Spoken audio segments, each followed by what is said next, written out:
we will be talking about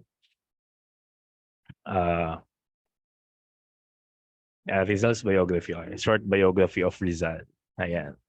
Okay, so again, we're not going to discuss Rizal's life in detail. Okay, a lot of the details naman are not practical knowledge, di ba? Meaning we can't really use them in our daily lives. We cannot relate them to the bigger context of our discussions, which revolves around nationalism. Ayan. So we're just going to have a glimpse of Rizal's life, and uh, for those that are significant uh, for the development of our nationalism. So yun yung bibigyan natin ng konting emphasis. Ayan. Okay, so here is a short outline of Rizal's life. Okay, so if you want to go over Rizal's life, di ba, by chapter or by episode, ayan. So we can this is one way of how we can divide his life into different segments. So of course, first the family background of Rizal and his early childhood. Okay, and then we talk about Rizal's student years. Ayan, so Rizal's life as a student. So how was he like when he was a student? Ayan. Okay, so his first travel abroad. So this is the first time that obviously, the first time that he went abroad. And okay, and then the first time that he went home. Okay, syempre, and of course, a glimpse of his professional life. So how did he act? How does he behave? Okay, as he was working as a professional, ayan, as a medical professional, ayan. Okay, and then certain circumstances compelled him to leave the Philippines again. Hence, we have his second travels abroad. Ayan. Okay, and then so he went home for the second time. Okay, and then uh, almost immediately after he arrived in the Philippines, so he was arrested and sent to the PITAN. Ayan. So uh, uh, how did he live his life while he was in the PITAN? Ayan. So that's also another thing that we can look into a little bit more. And then lastly, his trial and his execution. Okay. So, all in all, maiksi lang naman ang discussion ng buhay. Okay. Uh, yung traditional way lang talaga before, kaya umaabot ng one whole semester ang discussion ng life ni Rizal is because again, too much emphasis is given on the little bits of details that they can find about Rizal's life na ultimately, diba, will simply be forgotten by the students because again, yun nga, hindi sila useful or practical knowledge. Okay, we cannot use them again in the development, diba, of our nationalistic ideology. So, ayun. Good, okay sila for quiz bees. Ayan, mga ganyan. Okay, kaya humahaba yung discussions before. Okay, pero now, hindi, ano lang, one meeting lang. Okay, so let's proceed with Rizal's family background. Ayan. Okay, so again, highly romanticized ang name ni Rizal. So if one of the famous questions usually na tinatanong, okay, with regards to Rizal's life, okay, is his whole name.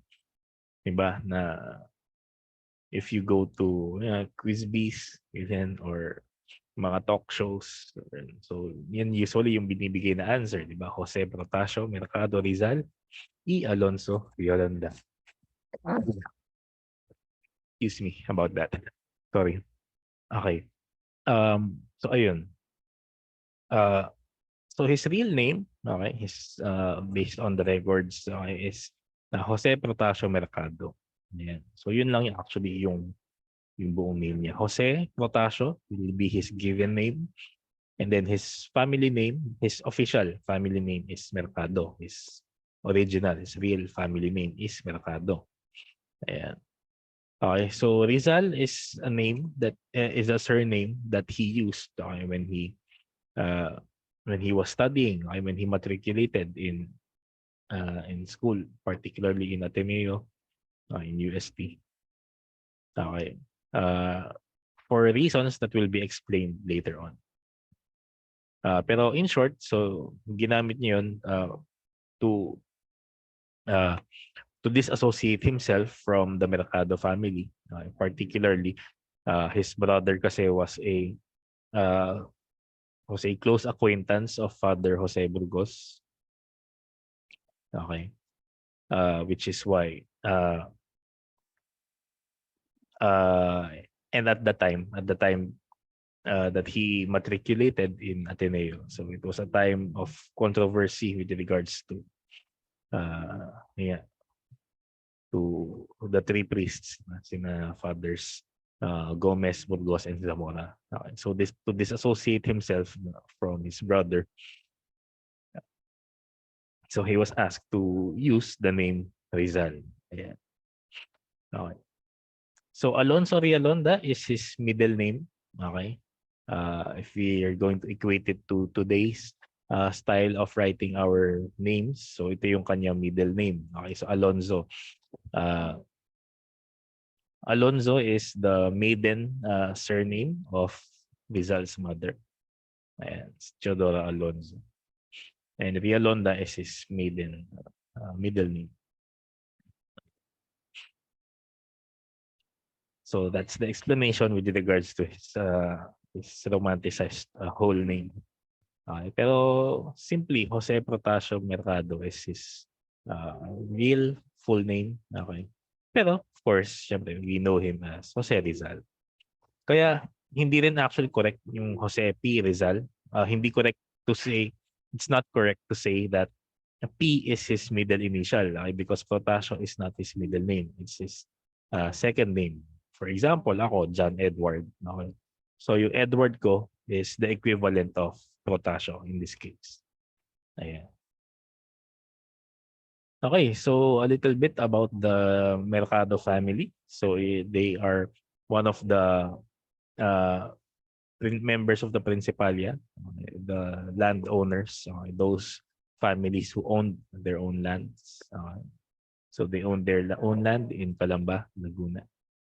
Ayan. Okay, so and usually when uh, during the pre-pandemic period, their house, the Rizal Shrine in Calamba, Laguna, is one of the more well-known uh, destinations of educational outbound tours. Ayan. Okay. So usually when you have tours, okay, in the course Life and Works of Rizal, isa yan sa mga pinupuntahan. Ayan. Okay. So they had 11 children, 9 daughters and 2 sons. Okay. So Rizal was the seventh among the children. Ayan. So dalawa lang silang lalaki. So ayan.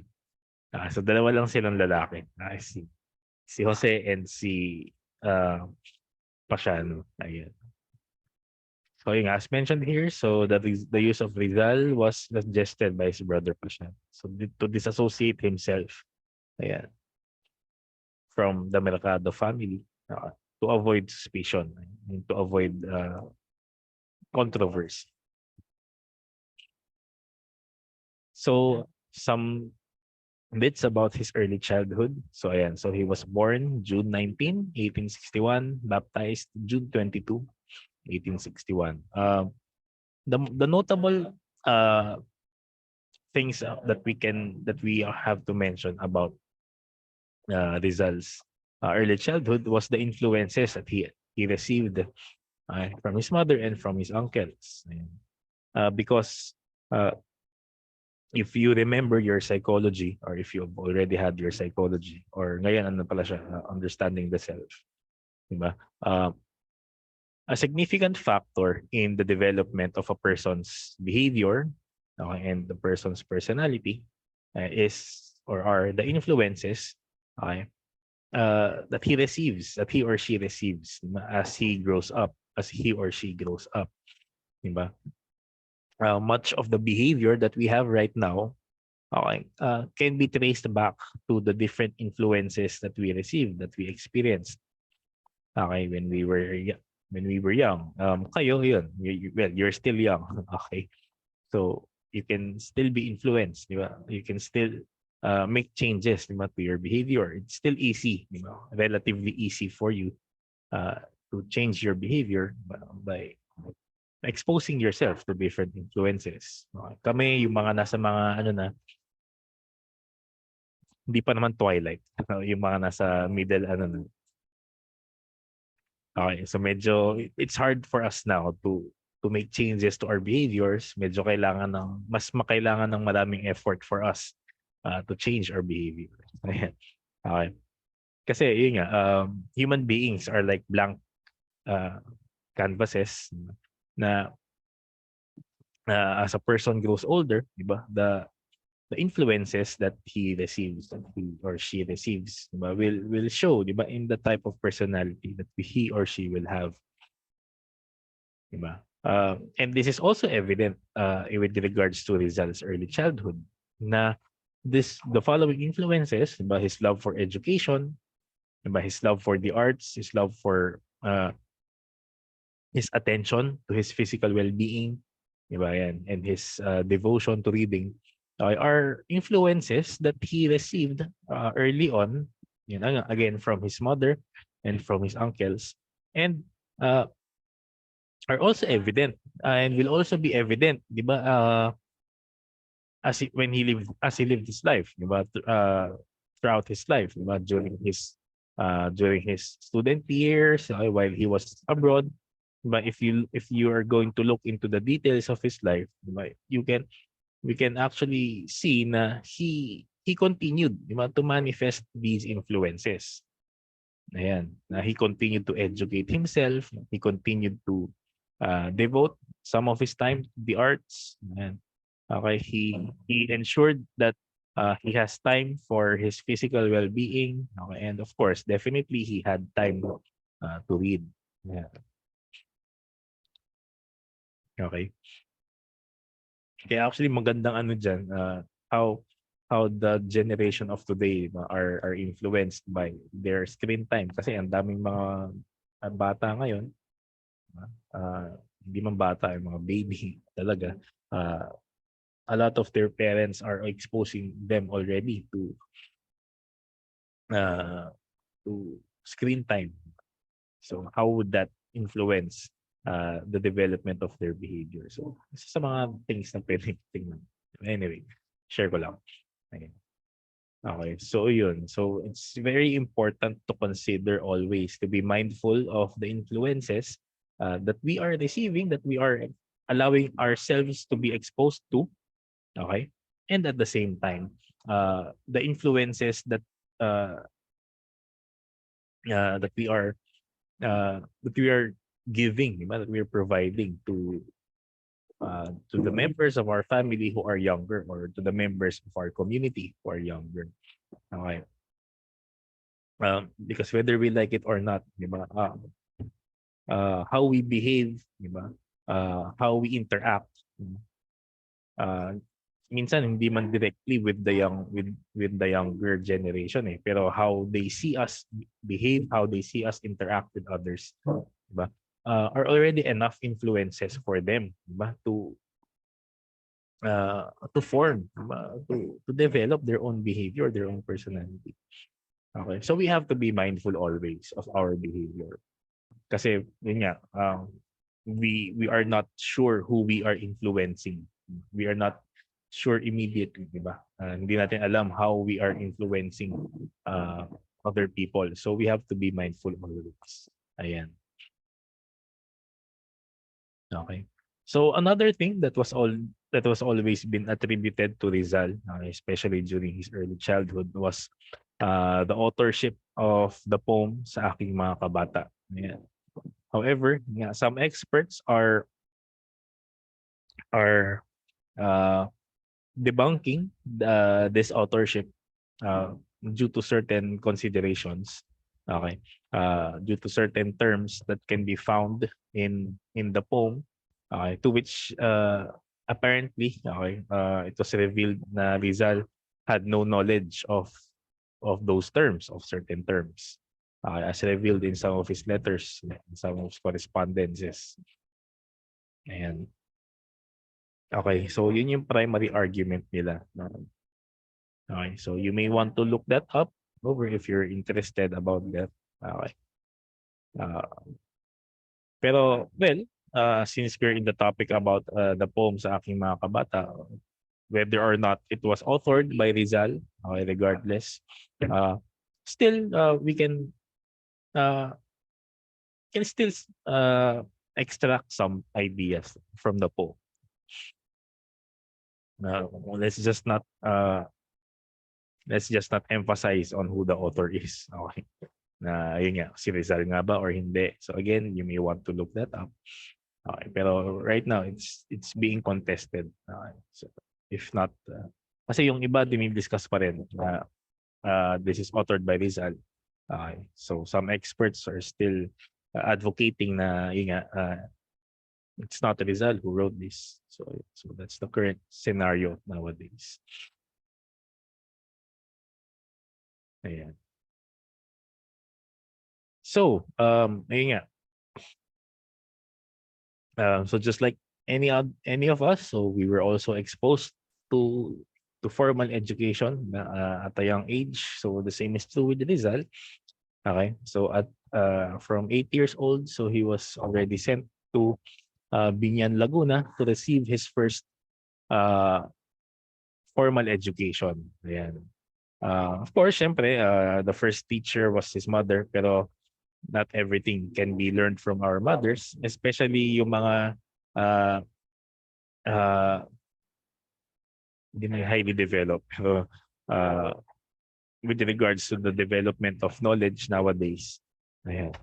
So there are things that the school can teach that the home cannot. Pero at the same time, of course, there are things that the home can teach that the school cannot. So dapat dapat nagtutulungan yan. Ayan. Okay, so from 1869 to 1872, so he was sent to Binyan, to Laguna, in order to receive what is now the equivalent of a primary education. So being elementary schooling niya. Yan. Okay, so the basics so are taught here. And by the end of this of his schooling here, so he received the highest marks, diba, among his classmates. But still, okay, even though siya yung considered na nasa top of the class, okay, he lived a very pretty much balanced life as a student. Diba? So, yeah, so he still had time to had fun with his with his friends, with his classmates. Ayan. Siyempre, bata pa lang naman.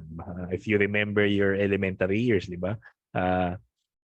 Siguro you experienced the type of education na kahit yung education pero the school experience wherein uh, you get to pass even if you don't really study as much.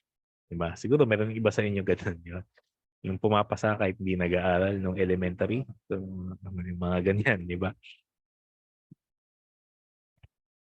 And so definitely during our elementary years, we definitely had a lot of time uh, to still enjoy our lives, to still go out and enjoy, have fun, uh, while still going to school. Okay, so from 1872 to 1877, Rizal attended the Ateneo Municipal, which where he received his Bachelor of Arts degree. So this is equivalent to what we now have as our secondary education. Ayan. Okay, so yun nga, we were mentioning a while ago na it was at this time where he was advised to use the surname Rizal. Ayan. Okay, and ayun nga, because it was connected to the martyrdom of Gomburza, because his brother, Pasiano, was a close acquaintance of one of the priests. Okay, so in order to avoid suspicion, in order to avoid controversies, okay, so yeah, he was advised to make use of the name Rizal. And okay, so later on, so we will be talking about this one, the martyrdom of Gomburza. Yeah. Okay, and how it related to the development of Rizal's nationalistic sentiment and ideology. And pero fast forward na lang natin ng konti na ayun nga, he actually dedicated his second novel, the No Limit, the El Filibusterismo, to the three priests, to Fathers Gomez, Burgos, and Zamora. Ayan. Which goes to show na na this martyrdom of the three priests, in line with their uh, participation in the secularization of parishes, okay, was an event that left a mark on Rizal. Ayan. So the secularization of parishes, the transfer of administration of parishes, from the missionaries or the regular priests to the secular priest or the native priest, and became a controversy. Yeah. So in short, apparently the missionaries or the regular priests did not want to turn over the administration of parishes to the secular priests. Some seculars ayun nga, advocated for the transfer of the administration parishes. Okay, so regulars did not want that, so they executed these three priests who were involved in the secularization uh, advocacy. Yeah. So yeah. Okay, so what made it worse is that Fathers Gomez, Burgos, and Zamora were technically insulares. They were actually Spaniards. One of those Spaniards who were born in the Philippines. And, uh, so technically, they were not. Uh, uh, Technically, they were Spaniards. Yeah, they had Spanish blood in them. Okay. So what made it worse was the realization of the people na if the Spanish friars, di ba, can do these, can execute uh people, di ba, of their own race, their own blood. So what more can they do to full-blooded natives? Yeah. So yun. So that was one of the events that left a mark on Rizal. Okay. So particularly yun nga, how Spaniards are treating Filipinos at the time. Ayun. Okay, so again, so in 1877 when he graduated Ateneo Municipal, he also graduated with top marks. Okay, all excellent grades. Okay, if you're going to equate it to our grading system, which is one, with one being the highest, so all of his grades were one. Okay. Ayun. Also, oo nga pala, before we forget, so it was also during his high school years in the Ateneo, where he also witnessed the arrest of his mother. Okay, apparently his mother was accused of poisoning his uh, uh, brother-in-law or uncle, brother. Ayun. Anyway, so she rather was wrongly accused Okay, so for around 2 years, yata. Alam ko mga around 2 years. So uh, she was incarcerated. Ayan. Okay. So again, one of the abuses and oppressions that Rizal witnessed during his years in the Ateneo, uh, in the Ateneo Municipal.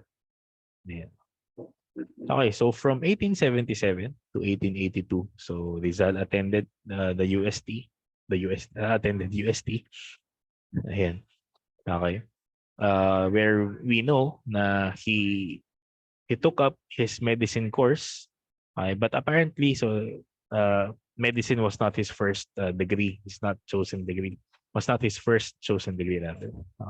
The first degree that he enrolled in was in uh, uh, arts and letters. Okay, philosophy and letters. Ayan. Okay. Pero apparently, he was hindi man he was advised pero mainly because of the failing eyesight of his mother. Ayan, because of her eye ailment. And so Rizal opted to shift to medicine instead. Ayan. Okay, so din transferi, shifty din siya. Okay. Ayan. Um, So in addition, nga pala, while he was taking up philosophy and letters, he was also taking up a surveying course in the Ateneo Municipal. Diba? Kaya if you remember a while ago, diba, sinabi natin na one of his influences was his love for education. Okay. So if that is not a testament to how much he loved studying, okay, hindi ko alam. All right. So again, di ba, as we mentioned a while ago, these influences will continue to manifest themselves as uh, throughout his life. Ayan. Okay. Um, so during his medical course, so diyan na siya nagkakaroon ng mga grades that are fair, good, okay, hindi na puro excellent. Okay. But of course, it's not really due to discrimination as what is being romanticized. Okay. Well, siguro there are certain accounts of discrimination, but okay. When you look at the evidences, when you look at the documents and the records, okay. Uh, it goes to show it just goes to show na the medicine course is really a course that is uh, uh, difficult to finish, 'di ba? Ang dami sa klase ni Rizal who dropped out, who failed their classes. And it was only a handful of them uh, that that hindi man finished kasi hindi niya tinapos yung medical courses sa UST uh, that remained, okay, by the year 1882. Okay. So those who failed included Spaniards, Spanish, uh, those with Spanish blood. Okay. Okay. So it was really a difficult course to finish. Ayan. Okay. And then in 1882, from 1882 rather to 1886, so he continued his medical degree, his medical course in Universidad Central de Madrid. Ayan. Okay, so by 1886, so finish na siya ng med proper. So for those of you who want to uh, who are going to proceed to medicine, so you know this, diba, na magme-med proper ka muna and then you will have your internships and specializations. Yan. And same is true. So in 1887, so he went into apprenticeship under ophthalmology experts. Okay, so as mentioned a while ago, why ophthalmology? It's because the failing he wanted to cure the failing eyesight of his mother. And yung eye ailment ng mother niya. Ayun. Okay, so all throughout, so from Ateneo, UST, Madrid. Okay, so again, there are accounts na he continued to manifest the different influences that he received while he was still young. Yun nga, he continued to devote himself to the arts. Diba? Uh, he emphasized his physical well-being. And he had a collection of books. Diba? So kapag meron siyang sobrang allowance, dinadala niya sa books. Pinambibili niya ng libro. Ayan. Okay. So he continued to live a well-balanced life. Okay. Na hopefully today na a lot of us can still continue to practice, di ba? Can still continue uh, to work out, di ba? Uh, kasi it's very important, yeah, to balance, to have balance in our lives. Kasi uh, if you notice, di ba, parang there are so much things that are happening in our lives right now. But there are so much things that we want to accomplish, so much things that we want to do, a lot of things that we want to experience, but we don't have a lot of time, in our hands. So one way of how we can accomplish that, one way of how we can live our lives to the fullest is to learn how to balance. The things that are happening in our lives, the things that we need to accomplish in our lives. Diba? So how do we balance our life? We have to know how to prioritize. So we have to know how to prioritize those that are essential, those activities that are important. Diba? So yun yung kailangan nating unahin. Diba? And ayun, if we get used to prioritizing our activities, if we get used to balancing our life, then we can see na uh, now we will have time. Now we have time. We actually have time to do the things we enjoy. Ayan. It's just a matter of knowing what do you want to prioritize in your life. Uh, Another thing dyan uh, is if you want is to know, di ba, your definition of success. Yung iba kasi ang definition nila ng success is wealth, di ba? Financial wealth. So payaman lang ng payaman ng payaman. Ang daming pera pero since ang success nila is yun nga, is the accumulation of wealth. So even if they have free time, they use that free time to accumulate more wealth. Diba? Okay, so if another way of how you can better balance your life is to redefine your notion of success. Ako kasi ako ang notion ko ng success is internal happiness. Ayun. 'Di ba? Ako dati ganun din eh, ganun din yung gusto ko. Ang success talaga is makapag-travel ako, 'di ba, around the world, etc., etc. Pero as I continue to live my life, parang mas masaya yung meron akong internal happiness, meron akong internal uh, uh, what do you call that? Satisfaction. Okay. Uh, na as you wake up, 'di ba? You're internally satisfied. You're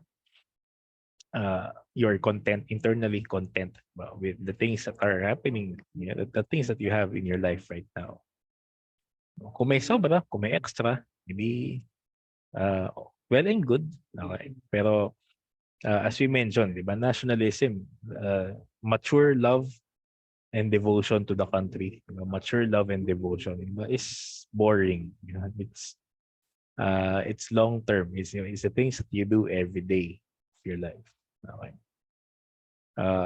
For those who get to travel every day of their life, di ba? Well, good for them. Okay.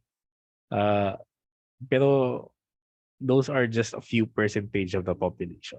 For most of us, we have we have to undergo the daily grind. Okay. So shifting your mindset to being content, with what we already have, but can lead us to internal happiness. Okay. And if that's your definition of success, it's easier for us to balance our lives. Ano lang, just some of my own realizations. Nasa inyo yun kung susundan niyo din yun. So, ayun.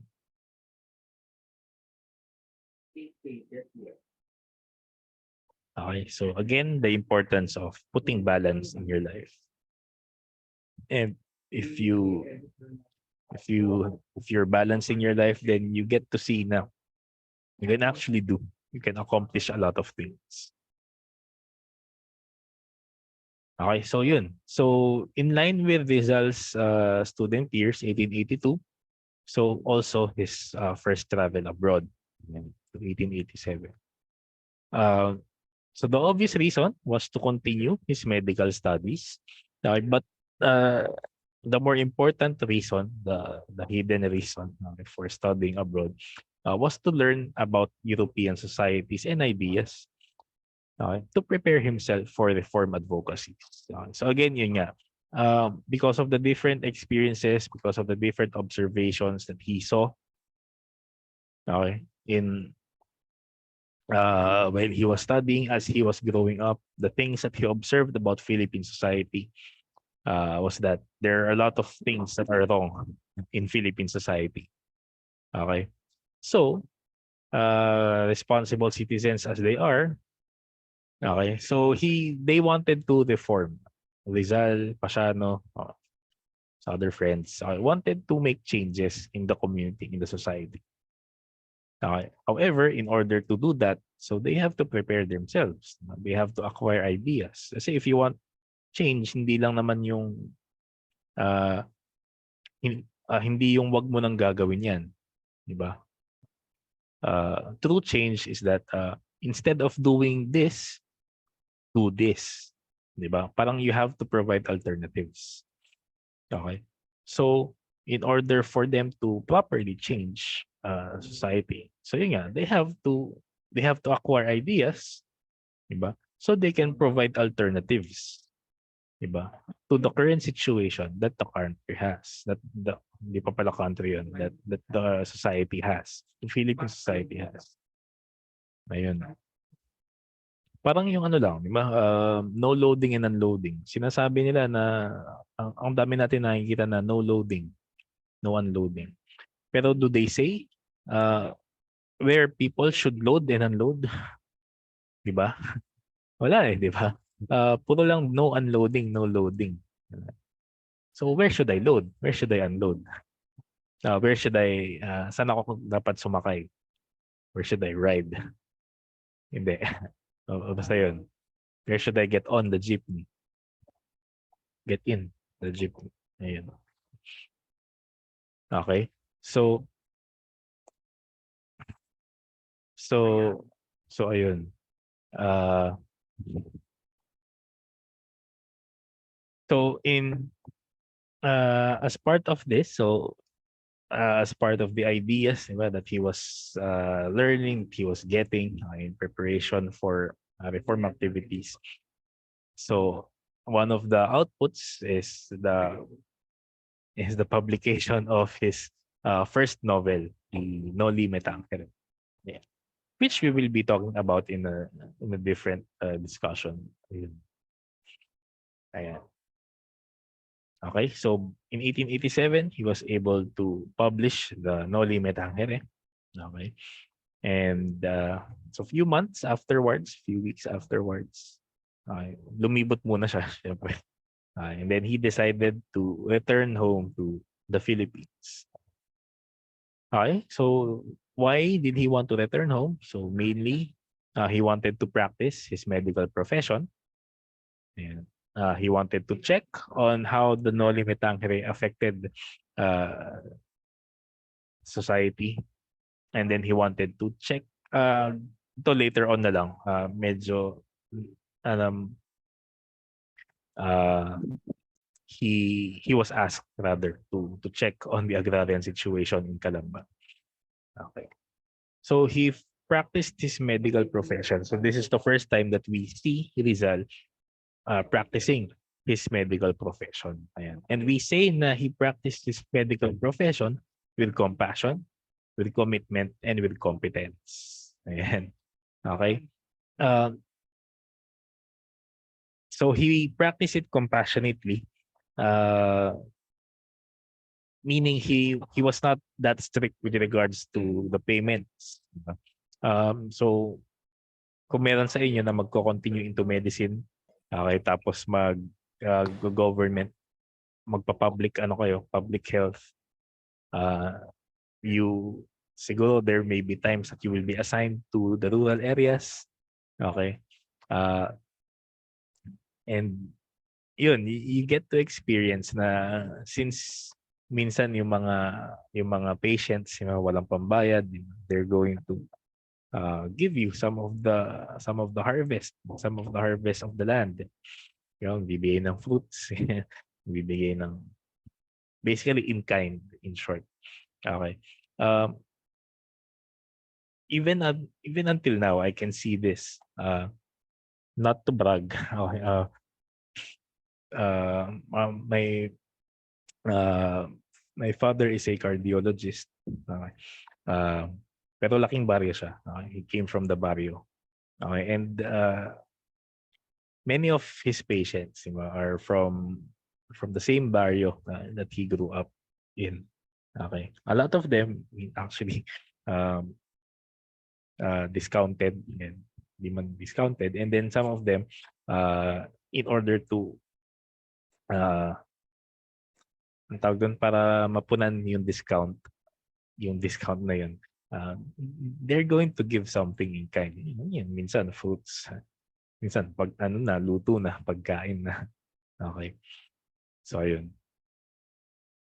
Okay, so uh that's the same picture with regards to Rizal's practice of medicine, di ba? So people who cannot afford, di ba, to pay, di ba, for the services, so they're going to give things in kind, minsan gratis, thank you. Kasi walang-wala talaga. Okay, but he continue to treat them. Okay. If that's not compassion, di ba? Again, I don't know what compassion is. Parang yung daily clinic parang naging medical mission. Parang ganun. Ayan. Okay. His commitment, okay, to the medical profession. Actually, later on, makikita pa rin natin yan eh. Ayan, throughout talaga, uh, even when he was exiled, di ba, in Dapitan, di ba? Isa talaga sa mga ano niya is to treat the people. His commitment to treat the people can really be seen. Ayan. Okay, his competence, well, first of all, you need to acquire excellence in order to be competent. Diba? So if you remember na uh, uh, although it's not his only reason, pero his being able to study abroad added to his competence, added to his excellence. If you remember, 'di ba, kanina we mentioned that Rizal was able to work as apprentice, 'di ba, in to some experts, 'di ba, from France and notably from Germany.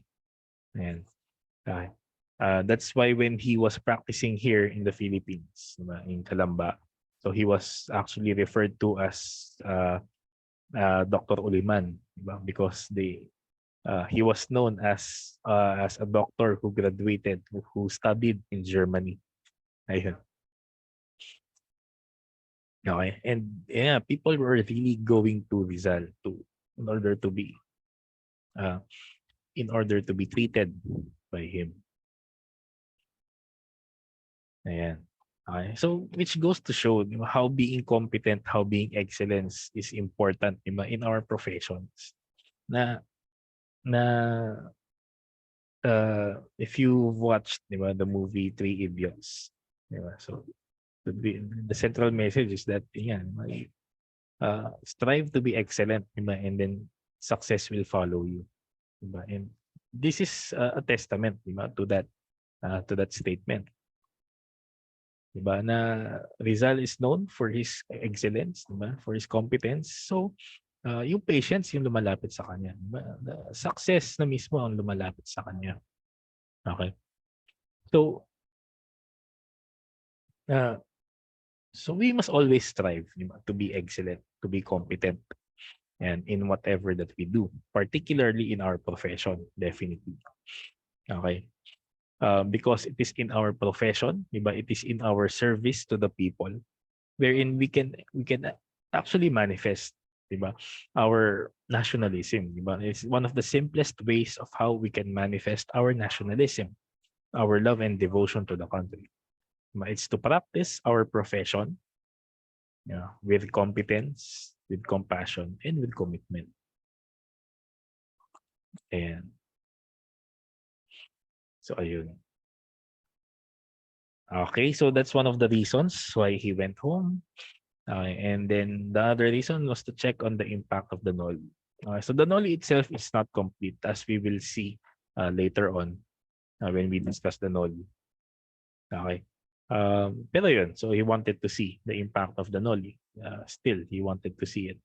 Okay, so of course, friars were enraged with what the Noli presented, again because of how friars were depicted in the novel. Uh, there were, of course, there were some people who agrees with what is written in the Noli na, "Oo nga, this is what is happening in Philippine society." Uh, so there were positive, there were negative responses, ayan, to the Noli. Were there changes in the society because of that? Well, the initial changes was that, yun nga, uh, because it enraged the friars, and unfortunately the friars hold significant influence in the society. So it became uh, parang nagkaroon ng mini purge. Parang uh, copies of the novels were confiscated. Ayan. There were threats that were being given to Rizal's life. So, mga ganun. Ayan. So he was, in addition to that, so ginalit na niya yung mga fraile dahil sa Noli. When he was asked to check on the agrarian situation in Calamba, so it added fuel to the fire. Bakit? Because uh, the main findings is that, ayan, the type of system that they have, wherein the friars own the land, tapos the Filipinos are renting the land, so that they can farm. Okay. Is a system that is significantly disadvantageous to the Filipinos. Okay. Ang mahal ng utang, ang mahal ng rent, okay? And then in order to pay the rent, they had to loan, okay? And then uh, the profit that they gain from the harvests are not really enough to pay back the loan. Okay, so it's a cycle of falling into debt, okay, at the time. Okay. In addition to that, kasi the friars, even if the friars own the land, they are not providing significant assistance to the farmers. Instead, they were actually the ones who uh, who provide who add to the hardships of the farmers. Ayan. Di lalong nagalit yung mga fraile. Okay. So because of that, people, his friends, family, were fearing for his life. Okay, so they advised Rizal to leave the country again. Hence, ayan, his second travels abroad in 1888. Okay, so he left for the safety of himself and of his loved ones. And In addition, so while he is abroad, so he's going to continue the advocacy for reforms. Yeah. Mainly, primarily, so he joined the La Solidaridad, the organization of Filipinos, uh, primarily established yan, to advocate for reforms in the Philippines. Ayan, by exposing what is happening in the Philippines. But they're going to write articles, publish them as newspapers. Yeah, hopefully, uh, which will hopefully be read by Spanish authorities in Spain. Okay. Uh, so that yeah, they're going to do something about uh, Philippine society. Ayan. Okay. And then in 1892, so he published his second novel, yan, the El Filibusterismo. So more on the El Fili next time. Okay. So unfortunately, so the La Solidaridad was unsuccessful in advocating for reforms. Okay. Uh, Mainly, Spaniards were not really that much active in terms of Philippine affairs. Okay. Um, Secondly, so there were internal problems with regards to the La Solidaridad. And so uh, there was internal conflict within the members. Okay. Some members were wanting to make the La Solidaridad a profit organization. So they wanted um, to earn from running the La Solidaridad, meaning they're going to accept articles for a fee. Ganun. Articles that are not really related to the reform advocacy. And while others wanted to continue what the La Solidaridad was. And, and Rizal was part of the second group of people. Okay. So when he cannot anymore, uh, when he cannot take anymore the internal struggles of the organization, so he left the organization. Ayan. And he decided na the struggle for reforms or for changes in the society could not be fought abroad. Okay. So for the second time, ayan, he went home. So in 1892, he established the La Liga Filipina, okay, which we will also be talking about later on. Okay. However, unfortunately, the La Liga Filipina, uh, the organization was not really uh, did not really last for a long time. Um, After a few days of the establishment of the La Liga, so Rizal was arrested uh, and exiled in Dapitan. Okay. But in Dapitan, so it was there where he accomplished a lot of community projects. Ayan. So if you want a model of how a responsible citizen behaves, ayan, so you can look into Rizal while he was in Dapitan. Okay, isa din sa mga actually if the school has budgets or if the students has budgets, isa sa mga magandang itour for the Rizal course is Dapitan. But a lot of his accomplishments, a lot of his community projects can still be seen in Dapitan. And uh, the waterworks system that he established for the community is still there. Of course, iba na yung ano ngayon, mas ano na. Pero the original uh, project that he had for waterworks system is still there. Ayan, yung lighting uh, uh, yung plaza lighting na ginawa niya is still also there. Although again, syempre may improvements na ngayon. Pero it's still there. The remnants are still there. Yan. Yung beautification niya ng plaza is also still there. Yung relief map ng Mindanao, nandoon. Nandoon pa rin sa plaza. Uh, in addition to that, so madami din siyang ginawa. He drained marshes. Okay, so that uh, mosquitoes that carry malaria will not thrive anymore. He engaged in agriculture and commerce, and he engaged in scientific studies. He actually discovered certain species while he was in Dapitan. Nice. Uh, Specimens were named after him. Um, of course, he engaged in the medical practice. He put up a hospital there, clinic and hospital there. Okay. Uh, he learned the Visayan language in Dapitan. Um, he also established a school for boys. Ayan, di ba? So imagine, di ba? You have here a medical professional. Yeah. Na ang expect lang natin, syempre, na he's going to practice his profession.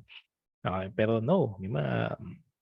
Pinanindigan niya uh, yung pagiging isang responsible citizen. What it means to be a responsible citizen. Na if you have the means, di ba? If you have the capabilities, di ba? Uh, why are you going to uh, uh, ano yun, yung Tagalog, di ba? Bakit mo ipagdadamot yung mga capabilities mo, yung mga resources mo, di ba? For the community. Yeah, if there are things that you can accomplish for the community, that you can, if you have skills, resources uh, that can help the community, di ba? So, what is stopping you from helping, from contributing to the community? Ayan, di ba? Well, ngayon, sabihin natin, ang trabaho ko kasi 8 to 5, di ba? Pagkatapos ng trabaho, pagod na, ganun, ganun. Okay, well, of course, syempre, uh,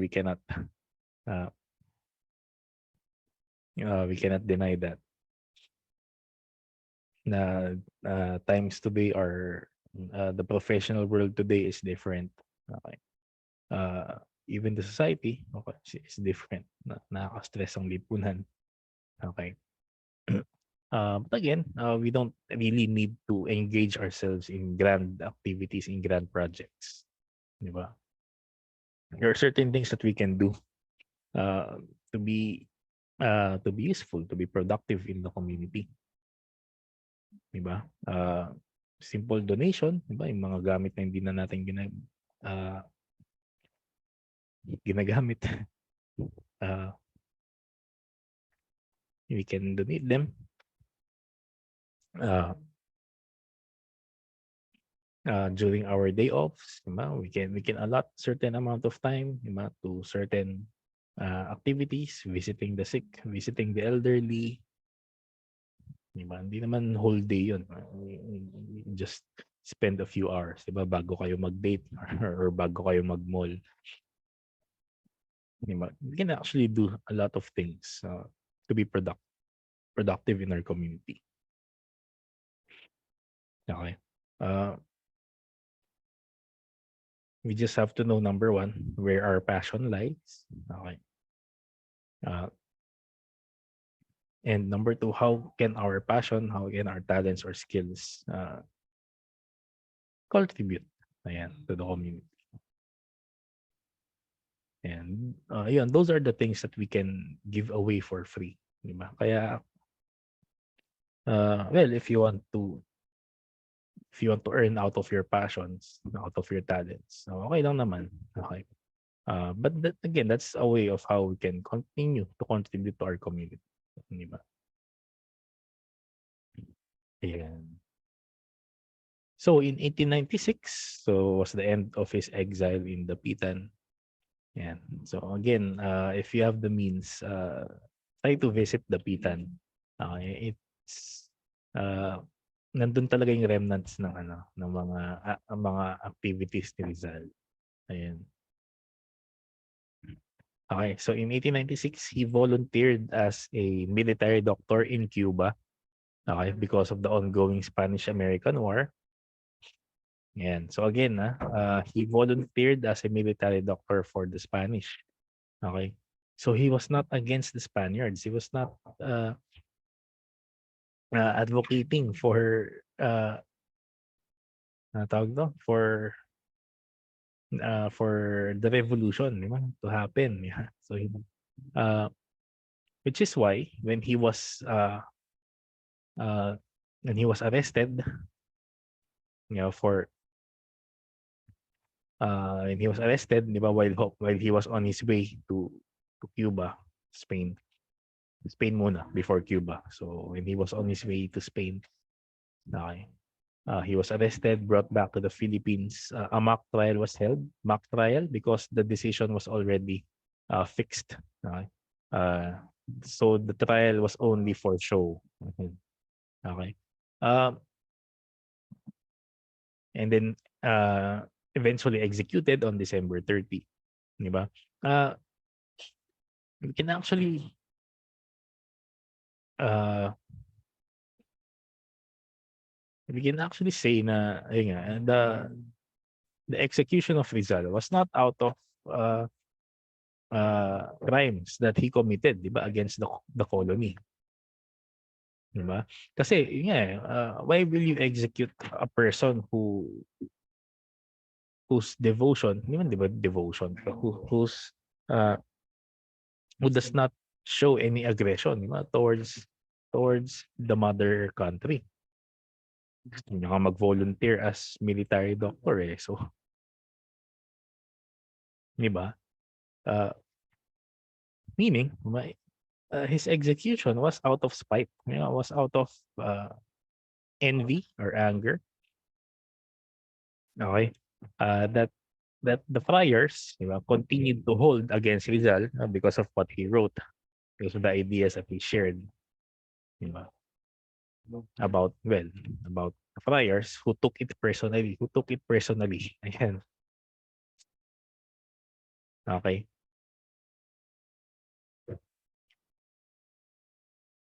So, yeah, so in the end, so he died a martyr because yun nga, hindi naman talaga siya, I did not really instigate the revolution. He died as an innocent person, di ba? With respect uh,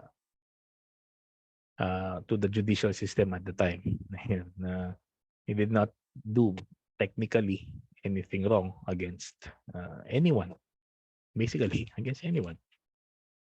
Okay, but still, he was held against his will. He was executed. Yeah, out of spite, out of personal reasons, out of personal insecurities of the friars. Ayan. And unfortunately for them, so it added fuel to the already uh, growing fire of the revolution, of the Philippine Revolution. Ayun. Kaya kung titingnan natin, kung iisipin natin, di ba? So it was actually a tactical mistake for them to execute Rizal. Diba? Ayun. So he was executed on December 30, 1896. Ayan. Okay, so what can we take away from Rizal's life? So as you mentioned a while ago, ayun nga, uh, as we were mentioning a while ago, uh, so we have to balance, di ba, our lives. So we always have to find balance in everything that we do. Okay. So Rizal did that, di ba, while he was still young, while he was studying, and tingnan natin, di ba? We see na he he uh, he showed, di ba, excellence, di ba, in his grades, in his academic standings. Okay. So we have to know how to prioritize our actions, our activities, in order to attain balance in our life. Okay. So secondly, so we always have to show excellence, di ba, in what we do. Di ba? Whether we are medical professionals, di ba? Whether we are in engineering, in the practical field, in the practical disciplines, whether we are in the arts or in the sciences, in the field of research. Man, okay. So we have to show excellence. Okay. Even if we say na yun nga, in the society right now, di ba? Your excellence will not own tawag dito, your excellence will not be rewarded. Di ba? If you do good work, di ba, you will only be rewarded with more work. Ganun.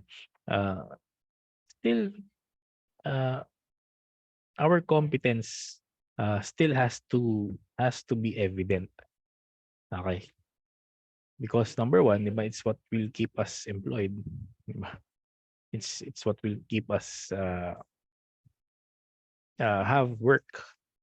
Di ba? It's what's going to make sure that we will have clients uh, if you will enter the world of business and entrepreneurship. And, di ba? Still, the advantages outweigh the disadvantages of manifesting excellence. So let's be excellent. Let's always be excellent in what we do. Yeah. Okay, third, let's always find opportunities to learn something new. Okay, let's uh whenever we whenever we travel, whenever we meet other new people, whenever we experience different things. So let's always think of it as opportunities to learn something. Okay, we never stop learning. Di ba? Di ba? Even as we grow older, di ba? There are still new things that we get to learn every day. Okay. So let's always try to improve ourselves. Let's always uh, let's always take the experiences that we gain, di ba, as opportunities, di ba, to learn, di ba, in our profession and of course in life in general. Yeah, to be better people, to be better persons. Okay. And lastly, let's leave a positive legacy. Di ba? Di ba? In short, kung hindi positive ang iniwan ni Rizal na legacy, hindi naman natin siya pag-aaralan, di ba? But of course, we leave a positive legacy not so that we will be mandated as a subject in college. Okay. Uh, why do we want to leave a positive legacy? Diba? In the end, diba, when you die, diba, you won't really need that positive legacy. Diba? Well, if you're a Christian, you believe in heaven. Okay, leaving a positive legacy means that you did good actions, means that you lived a good life. Di ba? So, in short, di ba, pupunta ka ng heaven kapag gaganyan. Okay. But on the more practical side, okay, living a positive legacy means living a good life. Di ba? You lived a life that is for others. Di ba? You lived a life that is dedicated, di ba, to help others, that is devoted to help others. Di ba? You lived a life filled with love, in short. Di ba? Excuse me. Uh, Therefore, di ba, you lived a life of happiness.